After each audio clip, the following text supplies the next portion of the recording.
तीसरे चरण का चुनाव काफी पास है, 2 दिन का बीच में अंतर है और उसके बाद तीसरे चरण का चुनाव होना है। तो मेरा सीधा सीधा यही सवाल रहेगा कि चुनाव का जो थर्ड फेज है इसमें वोटर का कितना क्रेज रहेगा 2 चरणों के मुकाबले? शीतल जी देखिए, वोटर टर्नआउट लगभग पहले 2 फेज के बराबर ही जाने वाला है। क्योंकि रीजन क्या है, गर्मी बहुत ज्यादा है एक तो चुनाव के टाइम पर इस समय, और वोटर्स के अंदर देखिए कोई देश में बहुत बड़ा मुद्दा चल रहा होता है। जैसे पिछली बार 2019 में दुर्भाग्य से पुलवामा का हमला हो गया था, तो वोटर्स के अंदर गुस्सा था पाकिस्तान के विरोध, जो वो सोचते थे कि ये मजबूत सरकार लाकर हम जवाब देना चाहेंगे। इस बार ये मैं कहूंगा अच्छी बात है कि कोई दुर्घटना नहीं हुई है।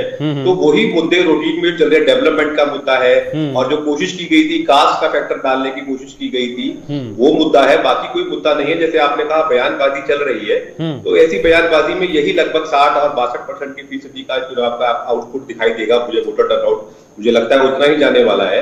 लेकिन और जो कास्ट का एंगल इस बार डाला गया है, इसने भी वोटिंग परसेंटेज में कमी ला दी है। ये सोचकर लाया गया था कि इंडिया गठबंधन की तरफ से कि इससे कुछ रुझान बढ़ेगा वोटर्स का, लेकिन उसने बैकलैश आया है कि वो वोटर्स के अंदर परसेंटेज घटने में दिखेगा। बाद में जब सभी इसके आएंगे, इसका डाटा आएगा, तो ये भी बहुत बड़ा फैक्टर होगा। ओके, ठीक है। मैं प्रभात जी आपके पास आना चाहूंगा। प्रभात जी, क्या आप सहमत हैं जो डॉक्टर परमवीर जी ने कहा कि 2 चरण में जो चुनाव हुए हैं, जो मतदान प्रतिशत हुए हैं, उसके बराबर के जो मतदान है वो तीसरे चरण में भी होंगे?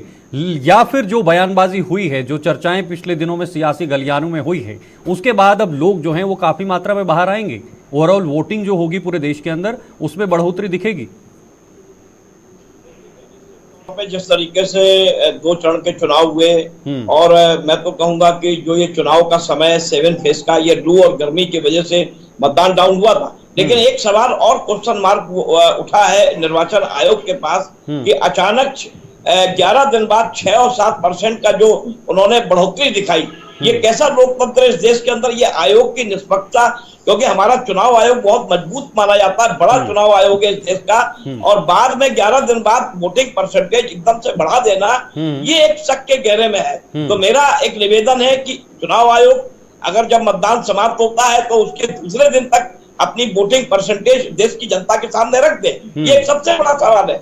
ये मैं आपको बता दूं कि जो वोटिंग परसेंट कम हुआ था उसको अचानक 7-8% टर्नआउट करके बाद में सुधार करके 11 दिन बाद जो 66%, 67% वोटिंग दी गई है, ये सद्दे के घेरे में है। इसलिए आयोग को ये कहना है, मेरा निवेदन है कि जनता भ्रमित होती है कि कितना मतदान हुआ। एनालिसिस से लेके मीडिया से लेके सारे जगह चर्चा थी कि 2 फेज में चुनाव कम हुआ, और अचानक आयोग ने 66 और 67% चुनाव दे दिया का वोटिंग टर्नआउट दे दिया। इसके अलावा वोटिंग टर्नआउट हुआ नहीं, वोटिंग टर्नआउट पहले से ज्यादा बेहतर हुआ। तो ये कंफ्यूजन की जो स्थिति इस देश के अंदर आयोग ने डाली है, ये कृपया थर्ड फेज में ना हो।